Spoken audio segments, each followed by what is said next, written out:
by the way. Oh, my. Undying Band. Hey, that's a hero we forgot about a little bit. He was the meme of the closed qualifiers of this event. He was like on a 0-8, 0-9 game stretch, and then he finally won one. And now he's been kind of pushed to the side a little bit. Haven't seen as much Undying love. He's like the lane secure. It's what he's always been. He kind of becomes a lot weaker.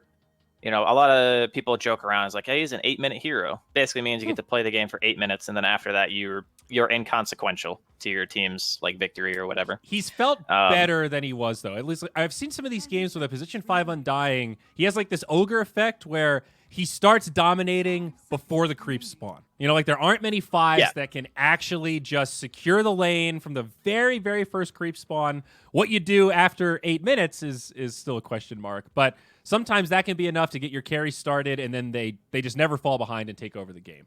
And there is some merit to that. Yeah, especially when you have a hero like Spectre, who is notorious for, you know, she can survive some lanes, but she's not really going to win any lane. So Undying would give you that kind of edge to push the lane maybe a little bit further in your favor, relieve a lot of the pressure off of that early game that Spectre is known for not really being able to contribute a lot to. And then, you know, like you mentioned, just get big and try to play it from there. So core bans, the classics, AM, Lifestealer, Troll, just taken out. What else do we want to give to, or what hero would we want to give Empower to now if we're Cyberium? Is there another melee hero? You could just play Tempo. Honestly, heroes like Luna are not that bad because you naturally farm fast. You still benefit decently well from Empower because you're a stat-based hero. Also, Medusa is kind of similar in that vein, but you'd probably only see her mid. What else do we got? I know there's one I'm missing. Slark is also a choice here. That is going to go too. Yeah, you can dispel all the damage that Unique basically throw out. You can remove spirits, you can remove Jakiro spells quite easily. They have no real hard lockdown besides Ice Path, so your mobility in this game would be more or less unrivaled. They are going to go for Slardar. A hero we saw used to great success already.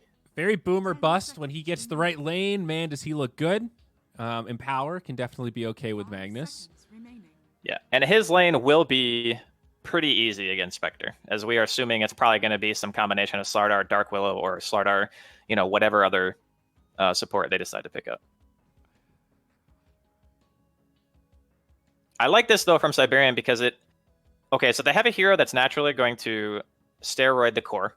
They have an easy way to secure Roche. Their lanes are already good. Like, they're just straight up, even if it's mag mid, mag safe lane, like, it's going to do okay against whatever it goes up against, so you don't have to worry about that. They can kind of assemble the mega carry here. You know, you've got Empower, and then Corrosive Haze is like a buff in another way. Beastmaster. Yeah, for sure. Okay, this is a good one. I like this a lot. Okay. Beastmaster against Slardar is fantastic. We might see Unique go for some sort of lane swap here. The boars are just so annoying to deal with as Slardar, and you can't really ever hit them as that hero. And Willow, I believe, is she at 600 range here? I want to say she's under 600. I don't actually play her that much, so I'm not 100% sure on the range. I think she might be in the 500s. She's close to 6, but just below. Yeah, I think so as well. So depending on how Unique lane this, like if they get a Phoenix Beastmaster against the Slardar, that would feel really good for them. And like obviously put the Spectre in whatever lane that Cyberium are going to be throwing together right now with their next pick, or maybe they're gonna pick their mid now and just put mag in another side lane. I'm not sure what direction they want to take. I'm kind of leaning towards mag mid because it feels like the most stable thing to do with their current heroes. Willow's even lower. She's 475. TB. Okay. So sub 500. TB it is. So it is a stat hero. You only benefit partially from the Empower, but it is very hard for Beastmaster to do anything to TB. Like, you can meta and hit the boars periodically. Beastmaster will eventually be okay in the lane, but you have so much armor that you're not really going to get pushed out unless, you know, there's a +1, right? So if you're getting, like, harassed by Phoenix, it's a bit of a problem. And I was kind of wondering, you know, why TB against Phoenix and Jakiro? Because Phoenix is seen as one of, like, the TB counters, right? Yeah. You just laser or whatever, you egg.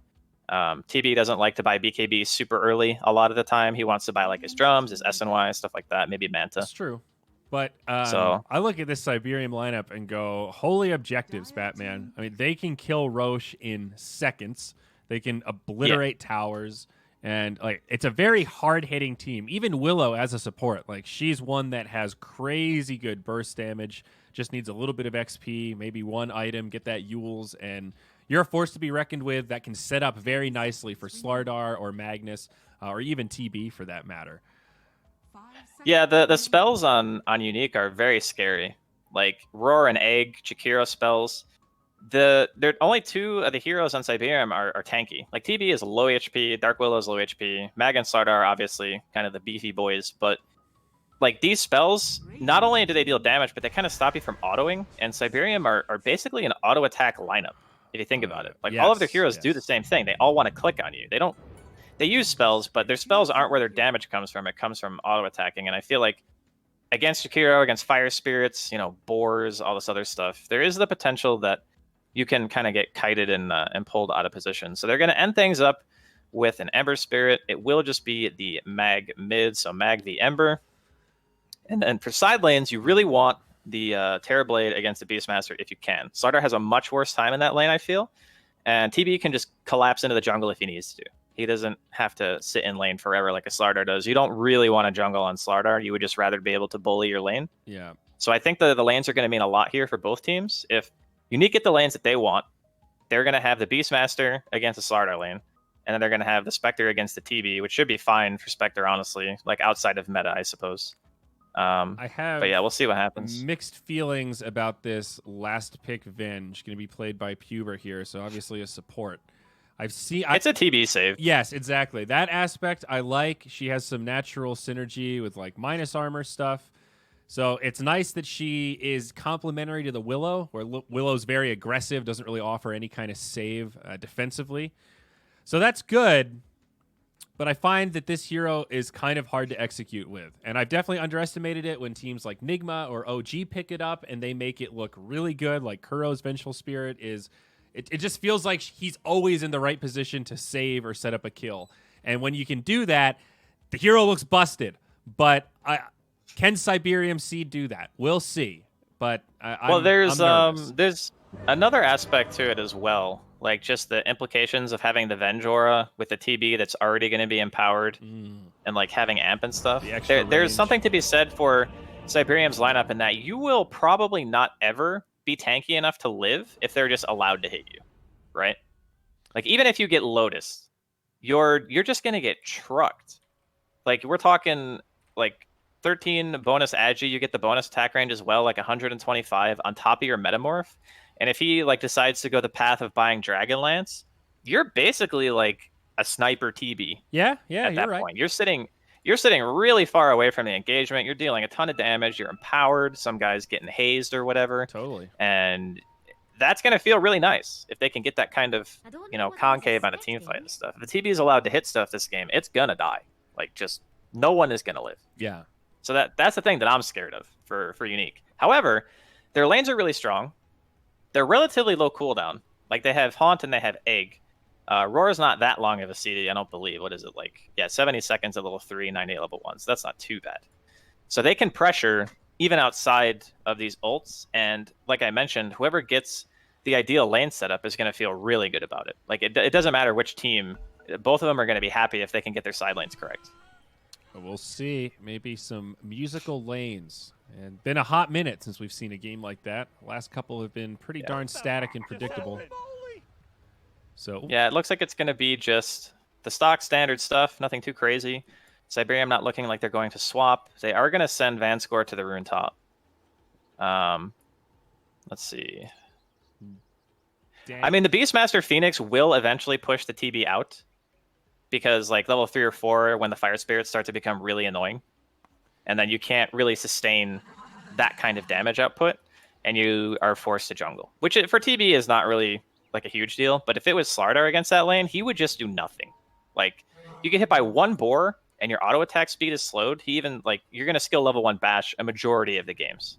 You just won't be able to auto, right? Mm-hmm. So that would be like in my opinion, a lot worse for them because Slardar is going to be their control and their tempo for a majority of the game. Like Mag's going to want to farm. TB is going to want to farm. So you have 2 supports and 1 core that want to play the map. So you kind of want to give Slardar the best lane he can get because that way he can come online faster and then your TB can just farm, whatever he needs to farm in order to play the game. So who are you actually favoring to win this right now? Given the draft, what we've seen in games I'm not 1 going and 2, against Mag. I just won't. You're sticking with Mag. All right. So I think Mag is just broken. the EGB.com bettors out there looking at odds right now. You heard it here. The Andy and Andy cast believes in Magnus. So there you go. Yeah. That's your free tip of the day. Let's see if it comes true. I mean, technically, my birth certificate says Andrew, but Well, mine too. But hey, no one calls us that because it's way too formal. Well, the Andrew and Andrew cast, it's too many syllables. It doesn't flow. It is, yeah. It needs some sweet. You're right. Like one syllable, like Trent. It's the perfect name. Short and sweet, right to the point. Yeah, he got lucky. I mean, my name could have been Bo. My mom wanted to name me Bo. Yeah. Is that like French, like Beaux? I see. I don't know. I just know the word. I don't know how they wanted to spell. Or like I think Bo it was Burnham, just B-O. Yeah, like Bo Burnham. Like I think Bobo? is the one that they were gonna go with. Yeah. All right. Damn, to think that you could have been Bo this whole time. I was saved, okay? You I know, was saved. my parents almost named me Hunter. That was like their runner-up. It was between Andrew and Hunter. They were like neck and neck. How different the world could have been. Welcome back to the Hunter and Bo cast. That's too much for me. I can't handle this reality. We need to go back. 19 is getting muffed up something fierce down bottom, though. These brambles, dude. I hope he knows that you can dodge them. Yeah, this is why I was kind of thinking that they might not want the Spectre in this lane, because it's... Sardar has no issue just like walking up and banging, you know? He's okay trading some regen. He even started with the ring of regen, knowing that this would probably be a very heavy like spell cast lane. But we'll see how it plays out, I suppose. A little skewer in the mid lane. Cute play from Mastermind. Not enough for a kill, of course, but forces a couple of tower shots. That's what the Magnus mid is all about. You got to always be ready to pull the trigger on a good skewer. Well, not only that, but just... It's like playing Sven to a degree. Don't be afraid to auto creeps, because against other melees, you're always harassing and getting CS at the same time. And I think a lot of people kind of overlook that on the mag mid. Is that if you're playing against another melee, you're just hitting him while you're hitting the creeps. I mean, I definitely have that feeling playing safe lane Sven. Like, trying to min-max. Well, his cleave is longer, isn't it? Isn't it like 700 range or some crazy It's stuff big. like Yeah, that? I don't know the number, but... You know, you feel bad where you're auto-attacking creeps and pushing the wave, but if you try to avoid it, then you're just gimping yourself. Pushing the wave's fine. You just got to be ready to pull. It's more about how you react to the lane equilibrium than it is where the lane actually sits, right? Like if you miss a pull, or you don't take advantage of a double wave under a tower, and you don't pressure the core when he's farming under the tower alone, that's the kind of stuff that hurts you. It's not taking advantage of what your lane's actually doing that makes you lose the lane. I see. A lot of damage. Like, how many times Go ahead. have you been in a game where you see like 2 waves coming under your tower, you're the one player, and your support just leaves, and you go, oh shit. Yeah. And then you're just sitting there like, oh, I'm dead. Speaking of dead, maybe. 19 Maybe not. low. Ooh, the crush. Slardar needs 2 more for the bash. That's 1. And Oh, he's so low. the Jakiro with a great dual breath. That was a close one. Sam had it in the cannon. Couldn't blast off. Yeah. A lot of harass, though, coming out in the spot lane. The Spectre is kind of getting herself some CS, but she is also being forced to buy a lot of regen. Yeah, she really is. This is a solid lane. A lot of low heroes. Salve on Sam. He'll be okay. Van Score coming in. The dual breath. But he's low. Gets the crown cursed. Stun onto Spectre. Who's going to die here? Is anyone going to die here? Oh, the Brambles. There it is. First blood. Drawn by Bika. A 6 Shadow Realm. Does get hit by the dual breath. Not enough damage to kill Jackie. And takes a liquid fire. This is a messy bottom lane. Both sides. Yeah, Spectre really doesn't want this either. No. Like, the other thing, too, is that the wave is pushing in to Cyberium's tower. So this Slardar is just gonna... Okay, he does salvage it a bit. Vanskar gets the range creeps out, at least. That's really good. I was gonna say, if they give him, like, this full, like, 2.5 waves, that would be a huge problem. But they do get the pull in time, so lane kind of salvaged there. Mid, relatively even. Magnus with a big deny advantage. Yeah, So- he hits for 1 billion. You're not... Like, if he wants to deny, he's getting it. And whoa, Okay, we'll get Puber. the Avenge in top. BZZ. Yeah, TB can't do anything about that rundown. Like when the boars are on, Double boar. Yeah, no meta, you can't fight it. I would look to see him jungle soon. Maybe he hits 5 and leaves. Maybe he's waiting for his 3rd Wraith Band, and he'll just probably dip. They might send someone else up here to soak the lane. It can't just be Venge. Like, if it's just Venge, he'll feed, and then, you know, they'll take the tower. We'll see how they respond. And score, blow for blow with Sam. Oh, the bash, the crush. Good night, Van score. And a free bottle refill for Mastermind. That's pretty nice. Slardar just took him to class, man. Threw the notebook right at him. Yeah. A little stun here on Illusion. He's still got dive. Oh, the Venge is just dead, isn't he? Yep, he's just dead. Double boar again, standing on fire. So this is like one of those things where I don't really think anyone can stand in the lane against Beastmaster, which is a huge problem for Cyberium because it just means he's going to get free buildings. If no one is strong enough to sit in the lane and contest BZZ, then top of the map is basically just dead, right? Because you can't put that many heroes up there right now. You can have a maximum of like 2, ideally, just some guy who can keep the tower alive. But you can see that Lil's already bailed. He got his 3rd Wraith Band. He's out of the lane. He doesn't want to be here. Yeah, I mean, they're going to lose this side of the map very quickly. This ain't great. At least he's got 2 points in Conjure Image, and he's about to be level 5. It's terrible late. He can handle this, but not really where he wants to be at 6 minutes. It's not that the jungling is necessarily bad from his own game. It's more that not having control of the top part of the map this early is kind of an issue, right? Yeah. Oh, definitely. And the flip side, too, is that BZZ is completely free farming, so he is also huge.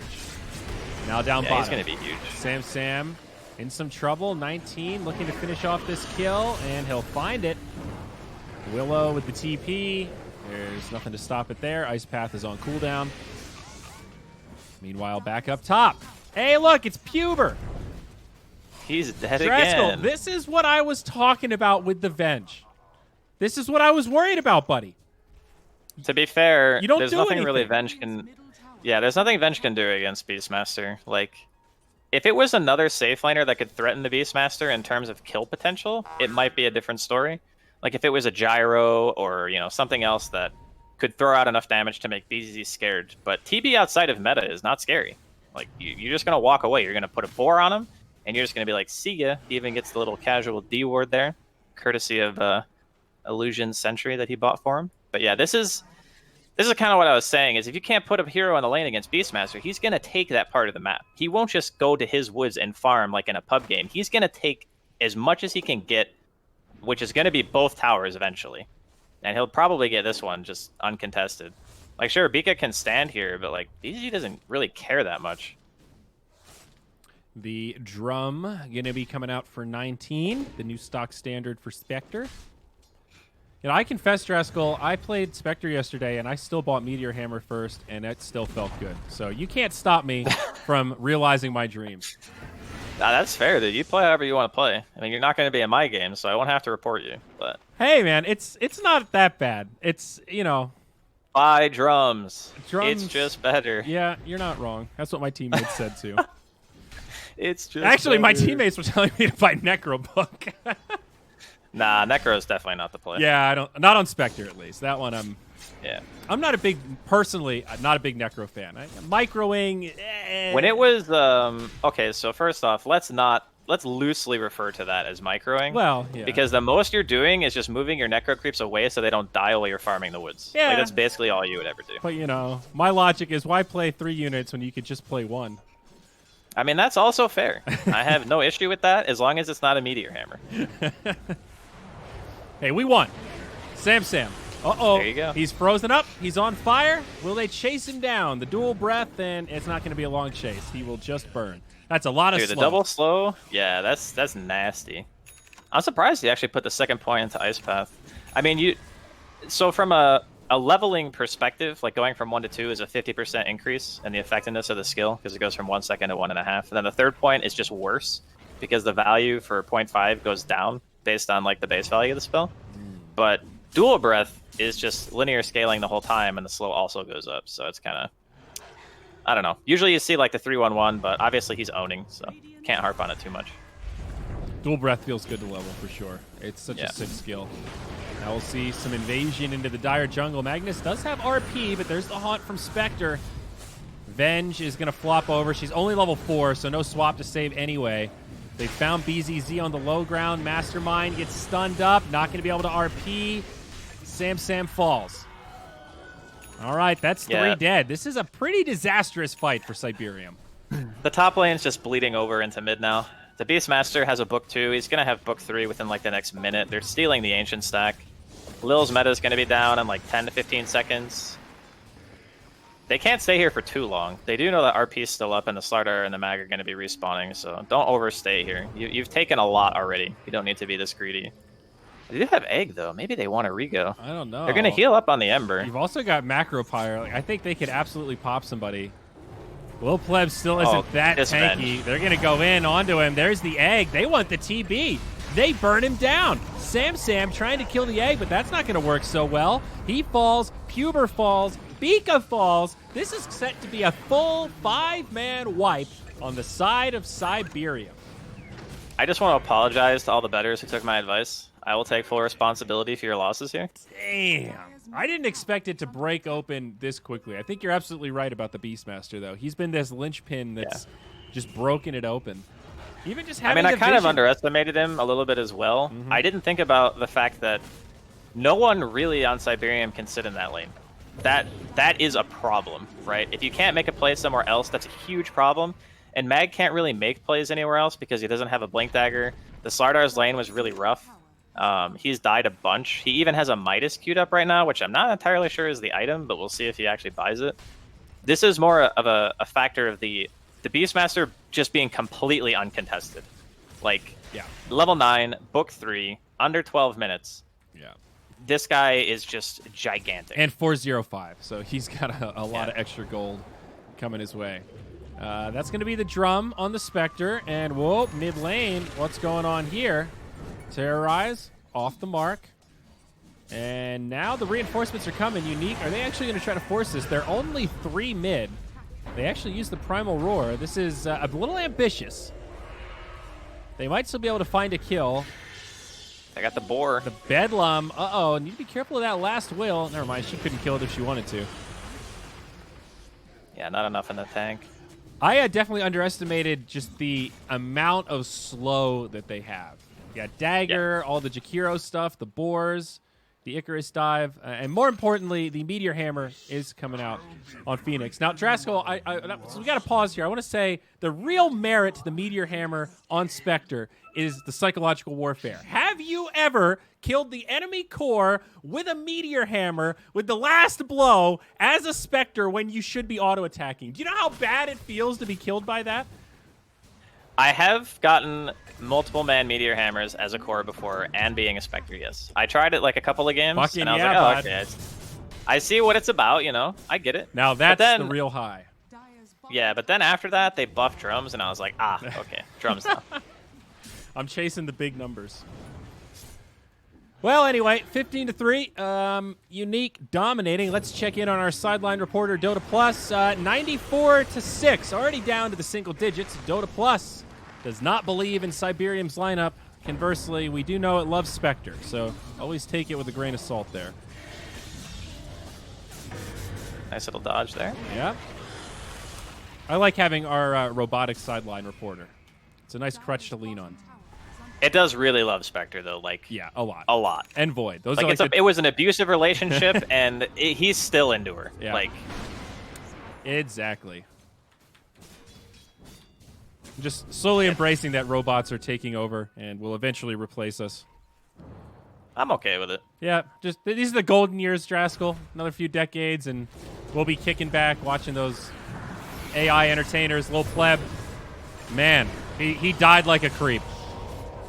Yeah, he can't live through this type of damage. The I really think that, again, it just really boils down to the fact that their mid player is not tempo. Like, he doesn't create space, he absorbs space. So there's two types of cores, right? The ones that make the map feel open, and the ones that take that space for themselves because they need it. And TB and Mag both kind of do that if you don't have anyone else to make plays. And it was supposed to be Slardar, but Oh, I see a roar here. Primal Roar. Mastermind. Will he RP before this game ends? Draskell, call it now. Even if he does, I don't think it's gonna matter. Well, that wasn't the question. It definitely won't matter. Okay, I think he will cast RP before the throne dies. Okay, all right. Because I don't think we've seen one yet. I think he's actually died too fast in every fight to use it. Their damage is overwhelming. It's like they have so much damage over time, it doesn't even feel like damage over time. Yeah, I mean, I didn't expect it to be this lopsided, but if you think about it, as top, we're gonna see 19. Spectre maybe die here. Bedlam. Oh no. The turn around. Sam. Oh no.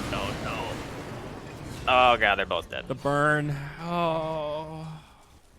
Yeah, it's all right. It's a rough look, you know. All right. But this is kind of the risk that you run when you show your trump card super early. They had a very good idea of how they wanted to deal with the mag, and they went with a super greedy choice, like a TB. They even picked it into the Phoenix. We mentioned during the draft that Phoenix is one of the best heroes against Terrorblade.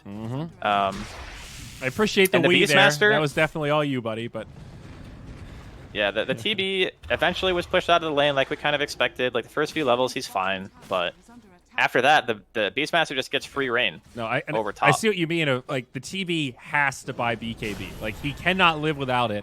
And buying BKB after Dragonlance is a serious feels bad man on Terrorblade. I mean, he does like no damage now. He gets a free courier, but it's a damned if you do, damned if you don't kind of BKB purchase. Yeah, definitely feels that way. I mean, with Empower and Haze, maybe they have enough damage. Maybe that's fine. But they need these items out. And even once BKB is available, like if you're Slardar or TB, there's a high chance you're just going to get roared anyway. And then it's like, oof. How to play this game if you're a Cyberium. Oh, here's the smoke. A little pleb. Just a little guy. A little Terrorblade up here. Just trying to go about his business. He's got a smoke from his buds. They're trying to bait with the Terrorblade. Cyberium, the big brain play. They know that Unique want to pick on the Terrorblade. Can they get inside of their head? Sam loses the smoke. The jig is up. The egg comes through, but it's not on TB. This could already be a win for Cyberium, but now the Haunt. The supports are dropping like flies. It's a spread-out fight, but on the backside, it looks like Beak is going to fall. Puber dies. Lil Pleb gets off a big Sunder. There's the RP. Draskell, you've won the bet. And, in fact, did not matter. Didn't matter at all. It's a clean sweep. That's a 5-0 there. Yeah. I mean, we talked a lot about the Beastmaster, but there are other issues too. Like, the cool thing about having a hero like Beastmaster and Ember is that you can abuse the vision, right? Like, look at the Hawk positioning. It's like behind the tower. It sees anyone who's going to juke into the trees. They smoke up. They get their ward on the hill. You know, Cyberium were on the low ground, like in smoke, trying to defend, but it's already like so far gone in terms of net worth and like map control. No one is actually ready to fight yet. Yeah. Like Sam can't fight. The TB can't fight. The Mag can't fight. Okay, maybe Mag can because he has Blink, but yeah, no one else can really withstand just the spells coming out from Unique. Yeah. Their lineup scales very well in terms of just getting EXP, whereas Cyberium have 3 heroes that really do need that one core item. And sometimes needing one item is too many. You just don't have the time. And with the Beastmaster that gets to do whatever he wants, you're going to lose map control just super freaking fast. Yeah. And good luck ever walking into this lineup with Hawks. Like, it's really tough. Yeah. Pun intended, we are seeing the dark side of the Willow here. Lil Pleb just going to drop in the jungle, no big deal. Yeah. But, you know, it's a hero that does kind of want to play from ahead, and since she's so damage-focused, when you're behind like this and she can't kill anything, it does kind of feel like you're missing a hero. You know, she doesn't do much else. And, yeah, this support duo just didn't work out. If there's a way that you can lane this for Cyberium that doesn't let the Beastmaster just ruin you. Because that's, I mean, it is the biggest issue. Yeah. But it's not the only issue. Oh, skewer missed. Could have been a big kill on BZZ. Maybe they can still find it. Sam, front lines. Gonna need a little more help, though. His attack team speed just left. has been slow. They just left him there. That was a fish out of water, baby. He didn't even get swapped. Hoover's like, nah, dude, you're just dead. Okay. Mastermind. I'm wondering if you could have put Ember No, not Ember. Excuse me. If you could put Mag in the lane against the Beastmaster. I mean, he's at least beefy enough that he can sort of handle it. Well, it's more about how fast he kills the wave. And he can right? recover too. Yeah, that's true. He can kill the wave and he can skewer away. I mean, you would have like a mid TB or something, but it's not. I don't know. Like the TB got forced into the jungle super fast anyway. I'm just trying to think of solutions post draft, right? Because once you've drafted your heroes, you have to solve the problems in the game. You can't just go back in time and unpick your heroes, right? So like, is there a way where they could have laned that would not have resulted in BZZ just being, you know, an oppressive force? Oh, they might find something here. 19 pushed deep into the tier 4s, trying to reality his way out. Gets feared. Now Phoenix Egg, Primal Roar. They're going to get Mastermind. Puber also died somewhere. Buyback onto Puber, and all right, mid lane will fall. Yeah, there's no coming back from this. This is way too quick. Looks like Lil Pleb has pretty much conceded that. He is trying to farm in the little bit of space he can find on the other side of the map. Not that he could really do anything if he were back in the base. My bad, missed that dieback on Puber. He probably just got, you know, hit by any spell, so. Yeah, literally anything kills him. I mean, giving away the kills in the early game on the Venge is actually kind of a big deal. They're going to go for Sam here. He'll just be dead to rights. Okay. But, you can put the Willow top and put the Venge bottom, I suppose. But I don't think that lane fares any better against the Spectre Jakiro. It would be more like a support that doesn't die to the Beastmaster because you have the Shadow Roam. So once the boards are on you, if you really need to, you can just Shadow Roam and run away. Mm-hmm. Venge doesn't have that luxury. You kind of just die if you get hit by the boars, as we saw multiple times. Yeah. I mean, I guess pre-level 6, like, you can TP to live, but as we've talked about, that's a feels bad also. Yeah, you don't want to do that tier 1. If I see a 5 TPing to base to not die, I'm just going, what am I going to do for the next, like, minute while you're gone? It's just as bad as dying. It's probably worse. It is worse. Yeah, it's just straight up worse. And sometimes they do it too late and they die anyway, and then their TP's on cooldown and they're dead. I mean, yeah, that's like losing a double down right there. That shit's just bad. Yeah. Oh, Puber, aggro swap, no follow-up. That was so weird because his team was smoking on the backside. RP. It's actually a sick RP from Magnus. They lose Lil Pleb immediately, but he does get the kill onto Illusion. This is about the best fight that they could have hoped for. Willow does finish off BZZ, but yeah, that's a GG there. 37-5. Yeah. I didn't expect it to be this lopsided, I gotta be honest. But after watching how the lanes played out and thinking about if there's anything that they could do to, like, fix it, I mean, you can try lane?